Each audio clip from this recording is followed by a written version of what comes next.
Hello friends, welcome to my channel.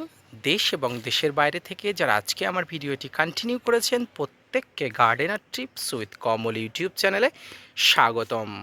ছাদ বাগানে হঠাৎ করে ঝমঝম বৃষ্টির পরে যখন বৃষ্টি বন্ধ হয়ে যায়, অর্থাৎ যখন অনাবৃষ্টি দেখা যায়, ছাদ বাগানের গাছগুলো কিন্তু হঠাৎ করে ঝিমিয়ে পড়ে। বর্ষার সময় গাছগুলো তর তর করে যেমন বাড়ে, তেমনি গাছগুলো কিন্তু বিনা বাধায় বেড়ে ওঠে। কোনো ধরনের পরিচর্যা ছাড়াই ছাদ বাগানের গাছগুলো বড় হয়ে ওঠে। কিন্তু যখন বর্ষা থেমে যায়, বর্ষা কমে যায়, তখন গাছগুলোর অবস্থা হঠাৎ করে শোচনীয় অবস্থা হয়ে যায়। যেমন হঠাৎ করে প্রচণ্ড রৌদ্রবাল হলে গাছের পাতাগুলো এভাবে শুকিয়ে যায়। এর একটাই কারণ, হঠাৎ করে অনাবৃষ্টির জন্য গাছের শিকড়গুলো এফেক্টিভ হয়ে পড়ে। গাছ অনেক সময় মারাত্মক ধরনের ফাঙ্গাসজনিত আক্রমণের মধ্যে পড়ে। তাই এই সব সমস্যাকে কাটিয়ে ওঠার জন্য আপনাকে বিশেষ এক মিশ্রণ আপনাকে কন্টিনিউয়াসলি গাছের গোড়াতে ব্যবহার করতে হবে। তো কী সেই মিশ্রণ, সেই মিশ্রণটি কীভাবে ব্যবহার করতে হবে সেটি দেখতে সম্পূর্ণ ভিডিওটি মনোযোগ সহকারে ধৈর্য নিয়ে দেখতে থাকুন। শখের বশে ছাদ বাগান করার ফলে যদি গাছগুলো ঝিমিয়ে পড়ে, তাহলে সেখানে কিন্তু প্রচুর পরিমাণ কষ্ট ফিল হয়। আর এই কষ্ট যাতে ফিল না হয়, তার জন্য আজকের এই ভিডিওটি আপনাদের উদ্দেশ্যে। তো ফ্রেন্ডস, দেখুন ছাদ বাগানের গাছগুলো হঠাৎ করে পাতাগুলো নুয়ে পড়ছে এবং পাতাগুলো অনেক সময় ঝুঁকে পড়ে, অনেক সময় গাছগুলো ঝিমিয়ে যাওয়ার মতো পরিস্থিতি হয়ে যায়।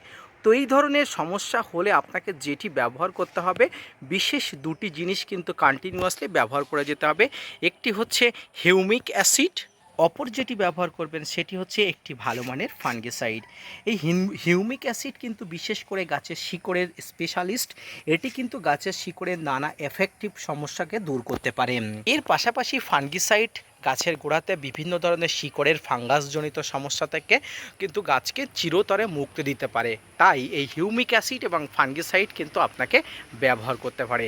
এখানে দেখুন ছাদ বাগানের এই অ্যাপেল গাছটির অবস্থা।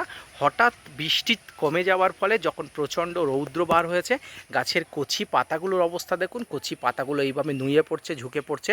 পাশাপাশি এই যে সমস্যাটি হচ্ছে, গাছের পাতা একটা পুড়ে যাবার মতো সমস্যা হচ্ছে, এই সমস্যাগুলো কিন্তু আমরা প্রত্যেক ছাদ বাগানিরা ফিল করছি। তো এই হিউমিক অ্যাসিড এবং ফাঙ্গিসাইড কতটা দিতে হবে, আসুন আপনাদের হাতে কলমে দেখিয়ে দিই। যদি আপনার ছাদ বাগানে প্রচুর পরিমাণ গাছ থেকে থাকে এবং আপনার ছাদ বাগানে প্রচুর পরিমাণ জলের প্রয়োজন হয়ে থাকে, তো আমি বলবো আপনি এই জলে এই হিউমিক অ্যাসিড এবং ফাঙ্গিসাইড গুলে নেবেন। তাহলে কিন্তু এই জলটি কিন্তু ছাদ বাগানের গাছের গোড়াতে দিলে প্রচুর ভালো কাজ পাবেন। তো ফ্রেন্ডস, দেখুন আমি এই গাছের গোড়াতে হিউমিক অ্যাসিড এবং ফাঙ্গিসাইড দেওয়ার জন্য অলরেডি সমস্ত উপকরণগুলো এখানে নিয়ে রেখেছি। এখানে 10 লিটারের একটি কন্টেনার বালতি, এই বালতিতে কিন্তু অলরেডি জল আছে, আপনারা দেখতে পাচ্ছেন। এর পাশাপাশি একটি ভালো মানের ফাঙ্গিসাইড, যেটা হচ্ছে স্প্রিং ফাঙ্গিসাইড রেখেছি, এবং এর পাশাপাশি যেটি রেখেছি সেটি হচ্ছে এই হিউমিক অ্যাসিড। আপনারা দেখতে পাচ্ছেন এই হিউমিক অ্যাসিডকে বাজারে কালো সোনা নামে পরিচিত হয়। এই হিউমিক অ্যাসিড বাজারে কালো সোনা নামেও বিক্রি হয়। আপনারা হিউমিক অ্যাসিড বললেও অবশ্যই যে কোনো ধরনের দোকানদাররা দিয়ে দিতে পারবেন। বিশেষ করে কীটনাশকের দোকানে এগুলো খুব ভালোভাবে পেয়ে যাবেন। তো এই 10 লিটারের কন্টেনারের জন্য কতটা হিউমিক অ্যাসিড নিতে হবে, দেখুন এই যে পাত্রটা, এই পাত্রটা মোটামুটি 2 গ্রামের একটা পাত্র। এই পাত্রগুলো অবশ্যই আপনারা আইসক্রিমের বাক্সে পাবেন। আইসক্রিমের বাক্স যারা নিয়ে আসেন সেখান থেকে পেয়ে যাবেন, বা এখান থেকে এগুলো বাজার থেকে কিনতেও পাওয়া যায়। তো তো এই পাত্রে 2 গ্রাম করে যদি আমি ধরি, তাহলে এই পাত্রে প্রায় 4 গ্রাম আমি হিউমিক অ্যাসিড এখানে দেবো। এবং দেওয়ার পরে ম্যাজিকটা আপনারা দেখবেন। দেখুন আবারও আমি 2 গ্রাম এখানে দিচ্ছি।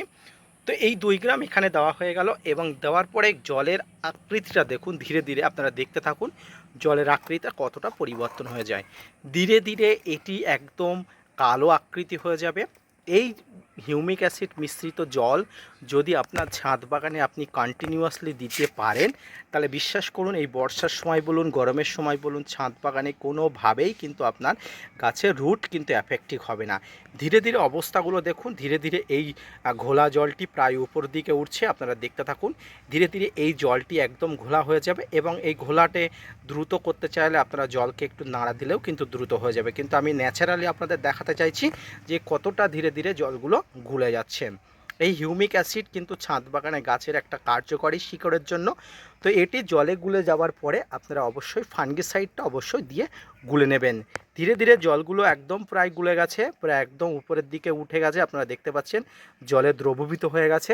এবার আপনাকে যেটা করতে হবে সেটি হচ্ছে এই ফাঙ্গিসাইড, যে কোনো একটি ভালো মানের ফাঙ্গিসাইড, দেখুন আমি স্প্রিং ফাঙ্গিসাইড এখানে কিন্তু নিয়ে নিলাম। এই স্প্রিং ফাঙ্গিসাইডটাও কিন্তু এখানে ধীরে ধীরে গুলে যাবে।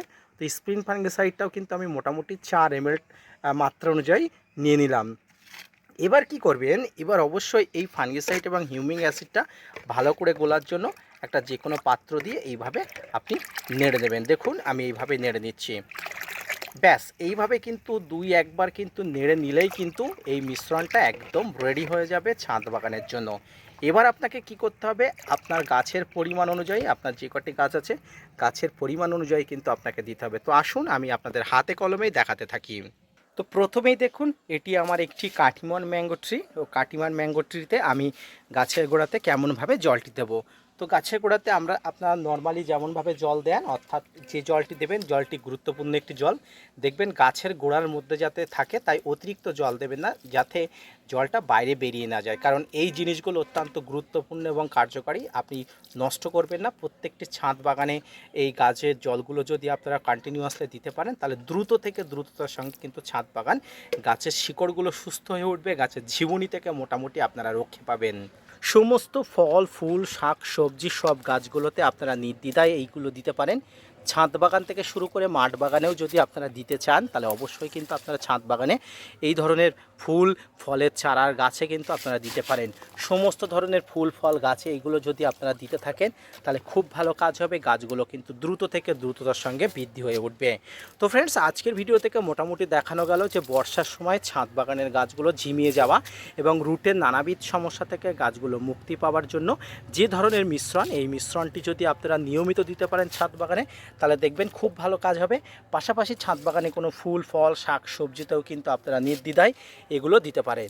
তো এইগুলো আপনারা মোটামুটি একটা কন্টিনিউয়াসলি বর্ষার পরে যখন ছাদ বাগান এরকম গাছগুলো এলিয়ে যাবে, পাতাগুলো গুটিয়ে যাবে, এইগুলো যদি আপনারা দিতে পারেন খুব ভালো কাজ হবে। আমি আমার ছাদ বাগানের প্রত্যেকটি গাছে এই মুহূর্তে দিয়ে দেবো। আপনাদের তো দেখালাম কিভাবে আপনারা মিশ্রণটি তৈরি করবেন, পাশাপাশি কিভাবে গাছের গোড়াতে দিলাম, এটা আপনারা দেখলেন।